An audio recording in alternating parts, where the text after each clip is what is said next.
রাজ্যের পুলিশ মন্ত্রী, মুখ্যমন্ত্রী, তিনি যখন বিধানসভায় দাঁড়িয়ে কথা বলছেন তখন তিনি বলছেন এই সরকারের পুলিশ কেমন হবে তার উদাহরণ হয়ে থাকবে বারুইপুর। তিনি বলছেন যে তিনি প্রতিনিয়ত সব পুলিশ আধিকারিক পুলিশ কর্মীদের সঙ্গে যখনই কথা বলেন তখনই তিনি বলেন জিরো টলারেন্স। তো সেই জিরো টলারেন্সের নমুনা এ রাজ্য দেখেছে বারুইপুর।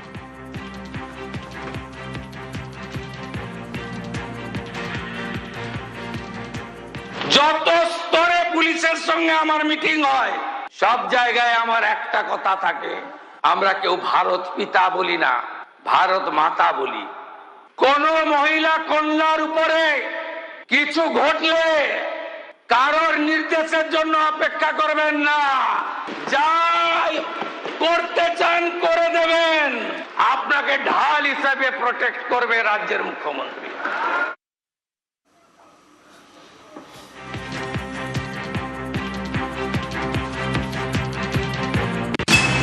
অপরাজিতা বিলের সময় মনে আছে আমার বক্তৃতা, উনি এখানে বসেছিলেন, আমি বারুইপুরের কথা বলছেন জিরো টলারেন্স। আমার সঙ্গে নিউজরুম থেকে কমলিকা আছে। কমলিকা, বারুইপুর দাওয়ায় আজ মুখ্যমন্ত্রী বিধানসভায় দাঁড়িয়ে বলছেন যে বারুইপুরের যেভাবে কাজ করেছে এই পুলিশ এইভাবে কাজ করবে। এই বারুইপুরকে একটা উদাহরণ হিসেবে তুলে ধরছেন কেন? দেখো, বারুইপুরে আমরা কি দেখেছি, বারুইপুর একটা মডেল তৈরি হতে পারে। বারুইপুরে আমরা দেখেছি যে ঘটনা ঘটার সঙ্গে সঙ্গে 24 ঘন্টার মধ্যে গ্রেপ্তার, যে অভিযুক্তরা তাদের গ্রেপ্তার করা হয়েছে।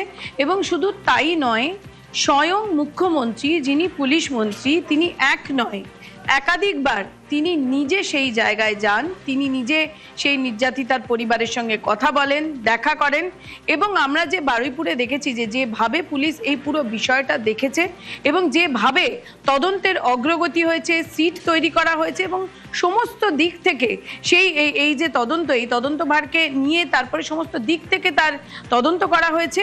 এবং আমরা দেখতে পেয়েছি যে স্বয়ং মুখ্যমন্ত্রী এটা বলেছেন যে চেষ্টা করা হবে, অবশ্যই শুধু চেষ্টা না, যেভাবে কেস পুরো ধরা হয়েছে এবং যেভাবে তাদের গ্রেপ্তার করা হয়েছে এবং তারপরে প্রসিকিউশন যেভাবে কাজ করবে সর্বোচ্চ যাতে শাস্তি হয় তার ব্যবস্থা করা হবে। এবং আমরা দেখেছি যে সেখানে যে যখন রিকনস্ট্রাকশন হয় তখন রিকনস্ট্রাকশন করার জন্য একজন প্রধান অভিযুক্ত যিনি একজন ছিলেন তাকেও সেই প্রধান অভিযুক্ত বাধ্য হয়ে গুলি চালাতে হয় এবং সেটাও আমরা দেখেছি যে সেই এনকাউন্টারটাও করতে হয়। কিন্তু এই বারুইপুরটা কেন মডেল বলছি?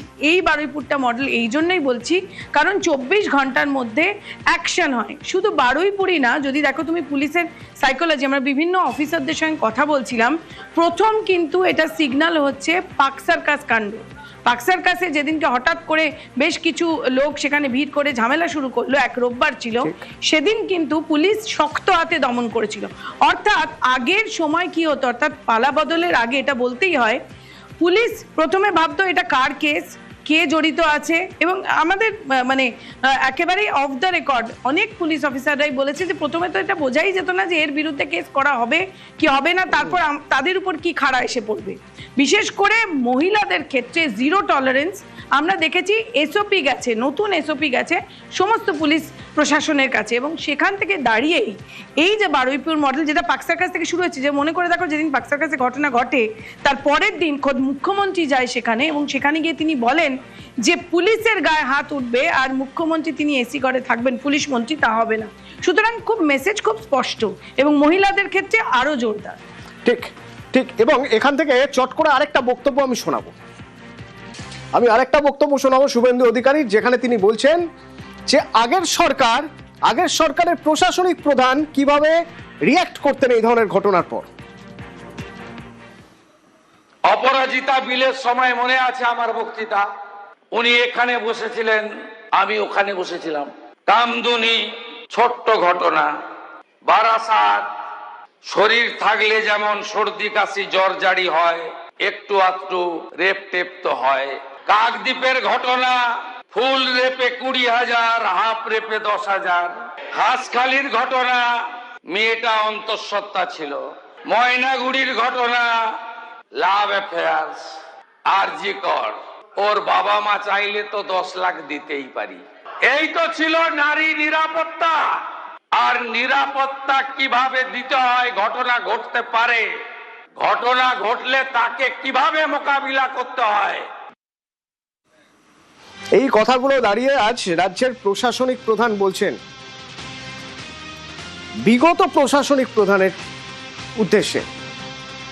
আমরা যদি একবার হিসেব করে দেখি কোন কোন ঘটনা কবে কবে ঘটেছিল, আর ঠিক তার পরে পরে প্রথম প্রতিক্রিয়া তৎকালীন প্রশাসনিক প্রধানের কি ছিল দেখুন। বারুইপুরে প্রতিবাদীদের 50 জনকে অ্যারেস্ট করা হয়েছে আমি শুনেছি। দুর্গাপুরে মেয়ে ধর্ষিত হয়েছে, আদিবাসী মেয়ে।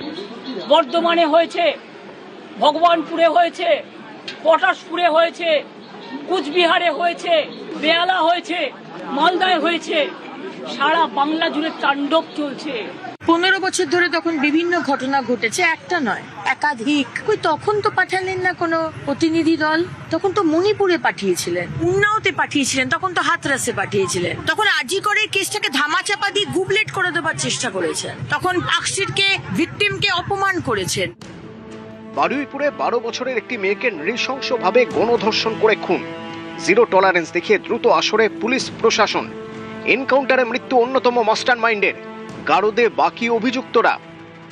এরা অত্যন্ত খারাপ কাজ করেছে, এই গুন্ডাদের ভুগতে হবে, প্রত্যেককে অ্যারেস্ট করব, প্রত্যেক কাউকে ছাড়াবে। এমনই পরিস্থিতিতে পথে নেমেছেন প্রাক্তন মুখ্যমন্ত্রী মমতা বন্দ্যোপাধ্যায়। নিশানা করেছেন বর্তমান রাজ্য প্রশাসনকে। বারুইপুরে প্রতিবাদীদের 50 জনকে অ্যারেস্ট করা হয়েছে আমি শুনেছি। দুর্গাপুরে মেয়ে ধর্ষিত হয়েছে, আদিবাসী মেয়ে। বর্ধমানে হয়েছে, ভগবানপুরে হয়েছে, পটাশপুরে হয়েছে, কুচবিহারে হয়েছে, বেহালা হয়েছে, মালদায় হয়েছে। সারা বাংলা জুড়ে তাণ্ডব চলছে। পাল্টা বিজেপি প্রশ্ন তুলছে, তৃণমূল জামানায় নারী নির্যাতনের ঘটনা ঘটলে তখন কি বলতেন মমতা বন্দ্যোপাধ্যায়? তখন কেন প্রতিবাদে সরব হতেন না? কড়া পদক্ষেপ না করে কেন আগেই আলটপকা মন্তব্য করতেন? পার্ক স্ট্রিটে গণধর্ষণ। তৎকালীন মুখ্যমন্ত্রী মমতা বন্দ্যোপাধ্যায় বলেন, সাজানো ঘটনা। মুখ্যমন্ত্রীর মতামতের বিরুদ্ধে গিয়ে তদন্ত চালিয়ে রাজরোষের মুখে পড়েন সে সময়ের লালবাজারের গোয়েন্দা প্রধান দময়ন্তী সেন। 2012 সালে কাটোয়াগামী ট্রেনে এক গৃহবধূকে ধর্ষণের অভিযোগ ওঠে। এ নিয়ে তৎকালীন মুখ্যমন্ত্রী মমতা বন্দ্যোপাধ্যায় বলেছিলেন, ওই মহিলার পরিবার সিপিআইএম করে। কামদুনি গণধর্ষণের পর শোনা গিয়েছিল ছোট ঘটনার তত্ত্ব। এত 10 কোটি লোক, কোথাও যদি ছোট একটা ঘটনা ঘটেও সেটাকে আমরা সমর্থন করি না, নিন্দনীয় আমি সবসময় করি।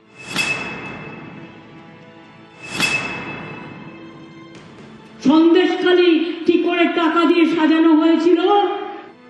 হাঁসখালি গণধর্ষণ কাণ্ডের পর মমতা বন্দ্যোপাধ্যায় মন্তব্য করেছিলেন, ঘটনাটা খারাপ, কিন্তু ছেলেটার সঙ্গে অ্যাফেয়ার ছিল। দুর্গাপুরে মেডিকেল ছাত্রীকে গণধর্ষণের অভিযোগ। এক্ষেত্রে তৎকালীন মুখ্যমন্ত্রী যা বলেছিলেন তাতেও বিতর্কের ঝড় ওঠে। How they came out in the night at 12:30, and especially the girl child at night time, they should not be allowed to come out in the outside. আর্চি করে নৃশংস ঘটনাকে ঘিরে যখন উত্তাল গোটা দেশ, তখন তৎকালীন মুখ্যমন্ত্রীর আহ্বান, এবার উৎসবে ফিরুন। 1 মাস তো হয়ে গেল, আজকে 9 তারিখ, 1 মাস 1 দিন। আমি অনুরোধ করব ফিরে আসুন, উৎসবে ফিরে আসুন। এসব দেখেই অনেকে প্রশ্ন তুলতেন, খোদ রাজ্যের প্রশাসনিক প্রধান যদি এমন মন্তব্য করেন তাহলে আর কি তদন্ত হবে? বিচারই বা কি করে মিলবে?